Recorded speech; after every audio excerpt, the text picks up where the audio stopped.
Dear friends in London, my name is Ulrike Lunacek. I'm a Green member of this European Parliament from Austria, and I'm Vice President of this European Parliament.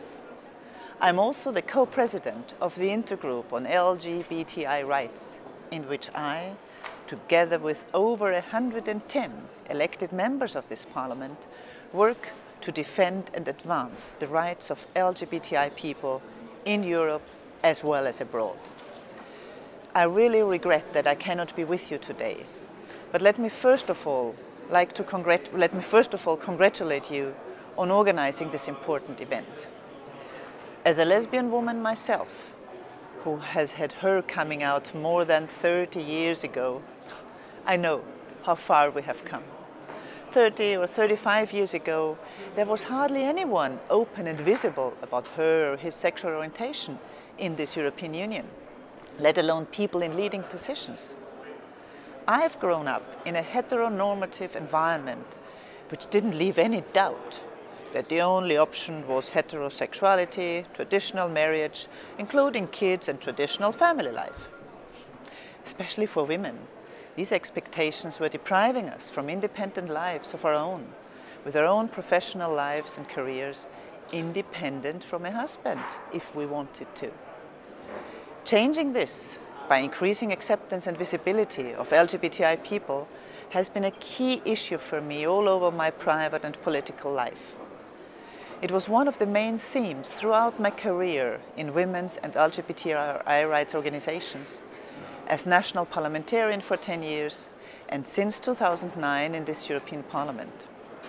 And I'm very glad to see that in a global context, Europe has made lots of progress in acceptance of and respect for lesbians, gay, bisexual, transgender and intersex people, and that we all together have become more open, more visible, and also in a certain way more respected.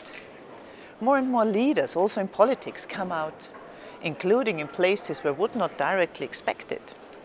Poland, for example, has until now, or just recently, an openly gay member of parliament, Robert Biedroń, who just was elected as mayor of a city of almost 100,000 inhabitants. Poland also has an openly transgender member of parliament, Anna Grodzka. And in Latvia, the Minister of Foreign Affairs, Mr. Edgars Rinkēvičs, just has had the courage to come out as being gay. But also in your own country, the United Kingdom, leading politicians have not been afraid to be out for a long time. Mostly I think of my friend Michael Cashman, who as a European parliamentarian has co-founded the LGBTI Intergroup, back then the Lesbian and Gay Intergroup, and is now a peer in the House of Lords, congratulations to that, Michael, and continuing the fight for global LGBTI equality. All of these politicians and many more show that acceptance has improved to such an extent that it has become relatively safe to come out in such a position, or to be out when you want to achieve such a position. But what's more, it also gives others the courage to be open about yourselves, and in this way to contribute to wider acceptance and respect for and of LGBTI people. It shows that we are everywhere, in schools, at universities, in sports, in public administrations, in governments, in parliaments, in families, in all our diversity.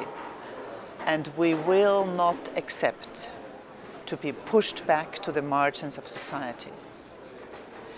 In this European Parliament, we continue to fight for the rights of LGBTI people. Although there are certain EU-wide laws which include protection for lesbian, gay, bisexual and transgender people, the legal and policy situation for LGBT people differs markedly from member state to member state.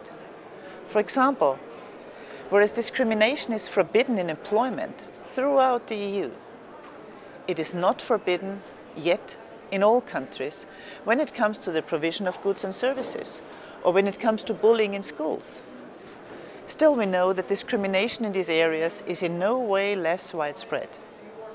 In my own city, in Vienna, where we have an annual rainbow ball, you know, these big dances with waltzes and things, and we have the life ball, and in general, acceptance of LGBTI people has become high.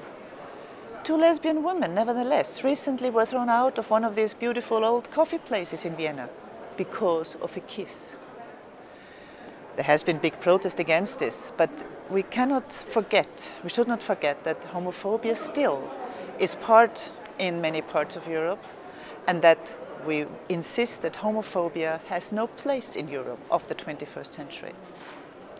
Furthermore, research from the European Union's Fundamental Rights Agency shows that in education, 90% of LGBT people have heard or seen negative words or conduct against someone who was just perceived to be LGBT. This is something we absolutely need to tackle, because we all want our children to feel safe at school. And when we know that 25% of the LGBT community have faced violence or have been threatened with violence during the last 5 years, why are LGBT people not included in the European Union law addressing hate crime and hate speech? No one, nobody should face violence for being who they are. We simply don't decide who we fall in love with.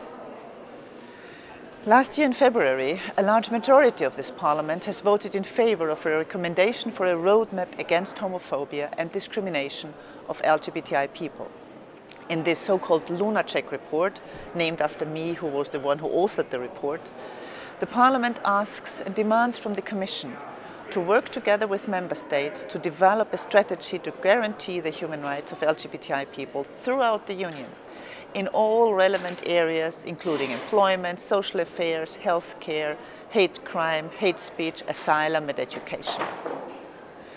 Despite angering some who claim this would create special rights for LGBT people at the European level, the report found widespread support among all 5 main parties and was carried with a good majority. Now we are cooperating with the new Commissioner Jourova to make this action plan reality, because full equality must become a reality sooner rather than later. From the European Parliament, therefore, I am wishing you a wonderful and successful event. Bye-bye.